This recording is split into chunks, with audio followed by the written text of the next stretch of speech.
আপনি দেখছেন news now, আমরা জানি কোনটা খবর। শুক্রবার ভোরে শান্তিরবাজার মহকুমার দুর্গরায়পাড়ায় আগরতলা থেকে সাবরুম রুটে চলন্ত ট্রেনের ধাক্কায় মৃত্যু হয়েছে তুষার রিয়াং নামে 17 বছরের এক কিশোরের। রেললাইনে প্রাতঃ ভ্রমণ করতে গিয়ে এই দুর্ঘটনা বলে উঠে এসেছে পুলিশের প্রাথমিক তদন্তে। সকাল প্রায় 6:30 রেললাইনের পাশে তার মৃতদেহ পড়ে থাকতে দেখে পুলিশে খবর দেন স্থানীয়রা।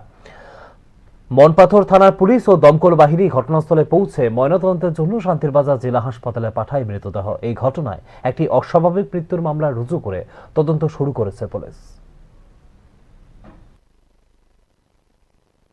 কি হয়েছিল? সকালবেলা ওই তারা নিজস্ব গাছ আছে, রাবার গাছ, একটা মর্নিং ওয়াক করতে গেছে। তো এই প্রায় সময় যায় এই রেল লাইনে, তো যাওয়ার সঙ্গে সঙ্গে মানে ধাক্কা দিয়ে গেছে। কোন জায়গাতে? এই দুর্গারায়পাড়া।